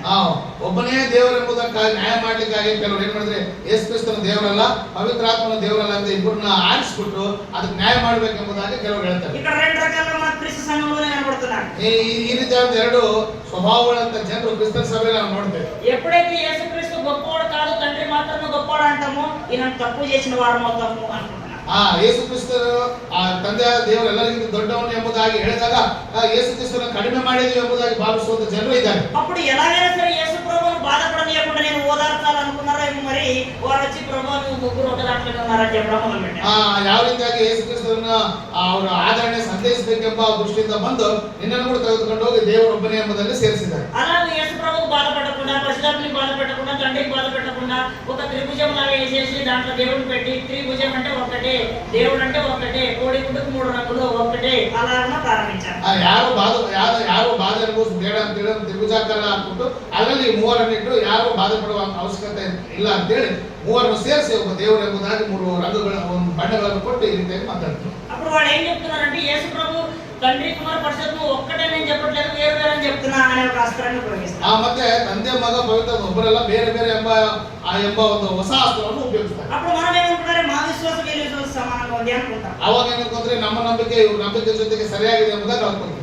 ఎప్పుడైతే మనం దేవుడు నిబంధన దేవుడు అంటే యేసు ప్రభు నిబంధన దేవుడు కాదు అన్నసరికి సమస్యలు వస్తాయి. ದೇವರು ಒಡಂಬಡಿಕೆ ದೇವರು ಎಂಬುದಾಗಿ ಹೇಳಿದಾಗ, ಯೇಸು ಕ್ರಿಸ್ತನ ಒಡಂಬಡಿಕೆ ದೇವರಲ್ಲ ಎಂಬುದಾಗಿ ಹೇಳಿದಾಗ ಸಮಸ್ಯೆ ಉತ್ಪನ್ನ. మీరు ఎదురు చూసే నిబంధనతో వస్తున్నాడని గ్రంథం తెలియజేస్తుంది యేసు ప్రభు గురించి. ಕರ್ತನಾದ ಯೇಸು ಕ್ರಿಸ್ತನ ಗುరించి ಏನು ಹೇಳ್ತಂದ್ರೆ, ನೀವು ಎದುರು ನೋಡುವಂತ ಒಡಂಬಡಿಕೆ ದೂತನು ಬರ್ತಾನೆ ಎಂಬುದಾಗಿ ಹೇಳ್ತಾರೆ. నిబంధన దూత మధ్యవర్తి యేసు ప్రభు. ನಿಬಂಧನೆ ದೂತನಾದಂತ ಒಡಂಬಡಿಕೆ ದೂತನಾದಂತ ಯೇಸು ಕ್ರಿಸ್ತನು ಮಧ್ಯವರ್ತಿ ಆಗಿದ್ದಾನೆ. ఈయన మధ్యవర్తిగా ఉండి మనకు నిబంధన చేసుకున్నాడు. ಈತನ ಮಧ್ಯವರ್ತಿ ಆಗಿದ್ದುಕೊಂಡು ನಮ್ಮ ಜೊತೆಗೆ ಒಡಂಬಡಿಕೆಯನ್ನು ಮಾಡಿಕೊಂಡಿದ್ದಾನೆ. ఇప్పుడు పాకిస్తాన్ తో ఇండియాతో సమస్యలు జరుగుతున్నాయి, యుద్ధాలు జరుగుతున్నాయి. ಈಗ ಪಾಕಿಸ್ತಾನ ಜೊತೆಗೆ ಇಂಡಿಯಾ ದೇಶಕ್ಕೂ ಯುದ್ಧ ನಡೀತಾ ಇದೆ. ఒక వ్యక్తి మధ్యవర్తి వచ్చి వీరిద్దరిని సమాధానపరుస్తాడు. ಒಬ್ಬ ಮಧ್ಯಸ್ಥಿಕೆ ಒಬ್ಬ ವ್ಯಕ್ತಿ ಮೀಡಿಯೇಟರ್ ಬಂದು ಎರಡು ದೇಶಗಳನ್ನು ಸಮಾಧಾನ ಮಾಡ್ತಾನೆ. అలాగే దేవుడు పాపం చేసిన మనుషులను చూసి శత్రువు అయ్యాడు. ಪಾಪ ಮಾಡಿದಂತ ಮನುಷ್ಯನ ನೋಡಿ ದೇವರು ಶತ್ರುವಾಗಿದ್ದಾನೆ. అప్పుడు యేసు ప్రభు చేతికి కొత్త నిబంధన ఇచ్చి మధ్యవర్తిగా పెట్టి ఇద్దరిని సమాధానపరుచుకున్నాడు. ಆಗ ದೇವರು ಯೇಸು ಕ್ರಿಸ್ತನ ಕೈಗೆ ಹೊಸ ಒಡಂಬಡಿಕೆ ಕೊಟ್ಟು ಆ ಜನರನ್ನ ತನ್ನ ಜೊತೆಗೆ ಸಮಾಧಾನ ಪಡಿಸಿಕೊಂಡರು. అలాగే మరి శ్రేష్ఠమైన నిబంధన మీద మధ్యవర్తి అయ్యాడు, కానీ దేవుడిನ పదవిలో మధ్యలో ఉంచలేదు. ಈತನು ಹೊಸ ಒಡಂಬಡಿಕೆಗೆ ಮಧ್ಯವರ್ತಿ ಆಗಿದ್ದಾನೆ, ಆಗ್ಲಿ ದೇವರೆಂಬ ಶಬ್ದದಲ್ಲಿ ಮಧ್ಯಸ್ಥಿಕೆಯನ್ನು ವಹಿಸಲಿಲ್ಲ.